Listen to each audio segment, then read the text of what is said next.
Hi friends, Siragadikka ஆசை upcoming review பார்க்கலாம். 1,00,000 பணத்தை போலீஸ்கிட்ட கொடுத்துட்டாங்க, ஒப்படைச்சிட்டாங்க, திருடின பணத்தை அப்படின்னு முத்து வந்து கொடுக்குறாங்க. ஆனால் எல்லாரும் சரின்னு கலைஞ்சிடறாங்க அந்த சபை. ஆனால் அந்த ரோஹிணி திருட்டு புத்தி திருடனுக்கு அப்படித்தானே போகும். எப்படி இப்படி ஆயிடுச்சு, நம்ம கண்டுபிடிக்கணும் அப்படிங்கிறாங்க.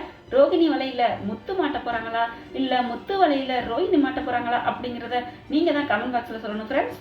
போய் பார்லரில் போய் பேசிக்கிட்டு இருக்காங்க தான் ஃப்ரெண்டுக்கிட்ட. என்னடி பண்ணுறது, இப்படி ரொம்ப கஷ்டமாக இருக்கே அப்படின்னு சொல்லிட்டு இந்த பிஏ வந்து ஏன் பணம் கேட்குறான். பார்லரில் வந்து அவன் வந்து கேட்டதுனால நம்ம மேடமும் நம்மளை பார்த்து திட்டிவிட்டாங்க. அதனால இப்போ நம்ம என்ன பண்ணுறதுனே புரியலையே. இப்போ பார்த்தீங்கன்னா வீட்டில் ஒரு நல்ல பிரச்சனை போயிட்டு இருக்கு. 1,00,000 பணத்தை திருடினவன் கொண்டாந்து கொடுத்துட்டான்ட்டு அப்படியே முத்து கொடுத்துருக்கான். அதை போய் என்னன்னு நம்ம கண்டுபிடிக்கலன்னு பார்த்தா பிஏ வந்து நமக்கு ஒரு தொல்லை கொடுக்குறான். என்ன பண்ணுறதுன்னு ஒன்றுமே புரியலையே அப்படின்னு சொல்லி பேசிக்கிட்டு இருக்கலையே அந்த பிஏ ஃபோன் பண்ணுறான். இங்கே பாரு, நினச்சது மாதிரியே ஃபோன் பண்ணுறான் அப்படின்னு பயத்தோடு எடுக்கிறாங்க. அவங்க என்ன பண்ணுறான், என்ன கல்யாணி பணம் ரெடி ஆயிடுச்சா, 50,000 எப்போ தருவ அப்படிங்கிறாங்க. இங்கே பாரு, நீ கேட்குற நேரம்லாம் என்னால் கொடுக்க முடியாது அப்படிங்கிறாங்க. என்னம்மா நீ இப்படி சொல்கிற, நீ பார்லர் கூட வித்துட்ட போல இருக்கு, நீ ஓனர் நினச்சி ரொம்பவே சந்தோஷப்பட்டுக்கிட்டு இருந்தேன். எப்படியும் கறக்கலாம், நல்ல கறவை மாட்டுட்டு இப்போ என்னடான்னா வித்துட்ட போல இருக்கே. அப்போ அந்த வித்த பணத்தை என்ன பண்ண, என்னை ஏமாத்திருக்க பத்தியா, வித்தோன்னு அந்த பணத்தை எனக்கு கொடுக்கணும்னு தோணுச்சா அப்படிங்கிறாங்க.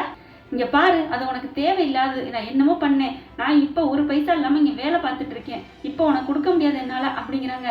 இங்கே பாரு கல்யாணி, நான் 3 நாள், அந்த 3 நாளைக்குள்ள நீ மட்டும் எனக்கு 50,000 பணம் கொடுக்கலைன்னா ஓ வீட்டில் வந்து எல்லா உண்மையும் உன்னை பற்றின ரகசியத்தை சொல்லி உடச்சி எரிஞ்சிருவேன், ஜாக்கிரதையா இரு அப்படின்னு சொல்லிட்டு வச்சிடுறாங்க. வித்யாவும் அவங்க ஃப்ரெண்டு ரோஹிணியும் அப்படியே பைத்தியம் முடிச்ச மாதிரி இருக்கு. என்னடி பண்றது, உன் வாழ்க்கை என்னடி இப்படி ஆயிடுச்சு. நல்ல புருஷன்னு சொல்லி நல்ல மனுஷன்னு கல்யாணம் பண்ண அந்த மனுஷன் ஒரு வேலை கூட போறதில்ல, சரியான அம்மாஞ்சியா இருக்காரு. நீ இப்படி கஷ்டப்பட்டுக்கிட்டே இருக்கியடி, காலத்துக்கும் உனக்கு இப்படி கஷ்டம் தானா, பெத்த பிள்ளையும் அம்மாவையும் விட்டுட்டு வந்து கிடக்குற, இப்போ என்ன பண்ண போற அப்படிங்கிறாங்க. அதான் என்ன பண்றதுன்னு புரியலடி அப்படின்னு சொல்லி வருத்தத்தோட வீட்டுக்கு போறாங்க. இந்த பக்கம் பார்த்தீங்கன்னா சிட்டி சத்யாவும் பேசிட்டு இருக்காங்க.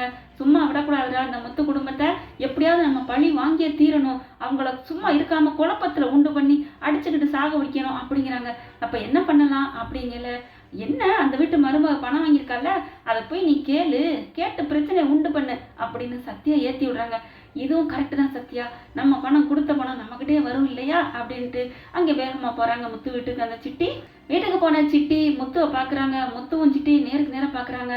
என்னடா இங்கேண்டா வந்த, டேய் உனக்கு தான் நான் பணத்தை கொடுத்துட்டேன்ல, அப்புறம் இங்கே வந்த அப்படின்னு முத்து கேட்குறாங்க. அவருக்கு ஒரு பயம், காரை வித்துட்டோம் அப்படிங்கிறது ஏதாவது சொல்லிடுவானோ அப்படின்ட்டு. காரை விற்று கொடுத்த பணம் என் சிட்டிக்கு தெரியாதுன்னு நினைக்கிறேன்.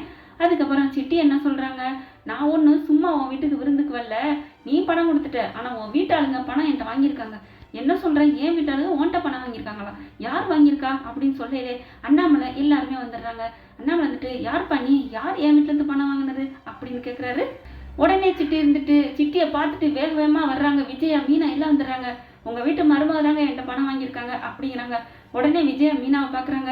அதுக்கப்புறம் சிட்டியை பார்த்துட்டு, ஓ இந்த பூக்காரி தான் உனக்கு பணம் வாங்கியிருக்காளா, அவள் தான் வாங்கணும், ஏன்னா மற்ற 2 மருமகளும் பணக்கார வீட்டு மருமகளுங்க, அவளுக்கு வாங்கணும்னு அவசியம் இல்லை. அதனால இந்த பூக்காரி என்னங்க, நீங்கள் கூட்டியாந்த உங்கள் ஆசை மருமக தான் காசு வாங்கியிருப்பா, என்ன எதுன்னு விவரத்தை கேட்டு அனுப்புங்க அப்படிங்கிறாங்க விஜயா. உடனே மீனா வந்துட்டு, அத்தை நீங்கள் சும்மா இருக்க மாட்டீங்களா, நான் ஏன் வாங்க போகிறேன், அதுவும் அவர்கிட்ட போய் 2,00,000 ரூபாய்க்கு, அதெல்லாம் நான் வாங்கணும் அவசியம் இல்லை, நான் வாங்கலை, அவர் சொல்லட்டும் யார் வாங்கினதுன்னு அப்படிங்கிறாங்க மீனா. அதுக்கப்புறம் சிட்டி வந்துட்டு, யார்ப்பா அவன்கிட்ட வாங்கினதுன்னு சிட்டிகிட்ட கேட்குறாங்க. உங்கள் வீட்டு மருமக ரோஹிணி இருக்காங்கல்ல, அவங்க தான் வாங்கியிருக்காங்க, இப்போ வட்டியும் கொடுக்காம இருக்காங்க, அதனால தான் கேட்டு போக வந்தேன். உடனே திருப்பி தரேன்னு சொன்னாங்க, இன்னும் கண்டுக்காமே இருக்காங்க அப்படின்னு சொன்ன உடனே ரோஹிணி முகம் போகுது தஞ்சாவூருங்க. அப்படி எந்தெந்த ஊருக்கெல்லாம் தலையாட்டி போக மாதிரி ரவுண்ட் அடிக்குது. என்ன பண்ணுறது தெரியல, தவிக்கிறாங்க, துடிக்கிறாங்க. ஐயோ இப்படி வந்து போட்டு விட்டானே அப்படின்னு. ரோஹிணியை பார்த்தோன்னே அண்ணாமலைக்கு முத்துக்கு தெரிஞ்சு போச்சு, இந்த பொம்பளை ஏதோ ஃப்ராடு பண்ணியிருக்கிறா அப்படின்னுட்டு. விஜய் வந்துட்டு, என்னம்மா ரோஹிணி உன் மேலே வந்தவன் இப்படி பழி போடுறான், நீ அவன்கிட்ட போய் கடை வாங்கினியா அப்படிங்கிறாங்க. ஆன்ட்டி அது வந்து அப்படிங்கிறாங்க. முத்து இருந்துட்டு உடனே, எனக்கு தெரியும் இந்த அம்மா, நான் தான் சொல்லிட்டேனே பார்லர் அம்மா பார்க்கையிலே ஃப்ராடுத்தனம் பண்ணுது ஏதோ பண்ணுதுன்னு, உங்கள் அப்பா தான் பணக்காரராச்சு, அவரையே காசு கொடுக்க மாட்டாரா, அப்படி இருக்கல இவங்க ஏன் போய் கடை வாங்கினேன் அப்படிங்கிறாங்க. அண்ணாமலை வந்துட்டு, சொல்லுமா என்னம்மாச்சு, நீ ஏமா பணம் வாங்கினியா உண்மையா அப்படிங்கிறாங்க. ஆமாம் அங்கிள் அப்படின்றாங்க.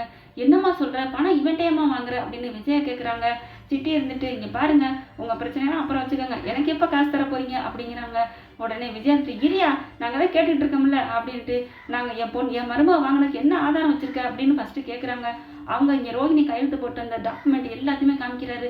பார்த்தீங்களா, நான் ஒன்றும் சும்மா கொடுக்கல, அவங்களோட ஆதாரத்தோட வாங்கிட்டு தான் எல்லாம் கொடுத்துருக்கேன் அப்படின்னு சொன்னோன்னே அங்கே ரோஹிணியால் ஒன்றுமே சொல்ல முடியல.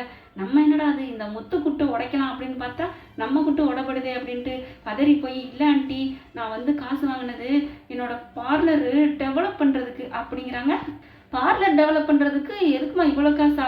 ஆமாம் ஆண்டி, எனக்கு ரொம்ப இதெல்லாம் டேமேஜ் ஆயிடுச்சு மிஷின்லாம், அதுக்காக தான் ஆண்டி வாங்கினேன் அப்படி இப்படின்னு சொல்லி மழுப்புறாங்க.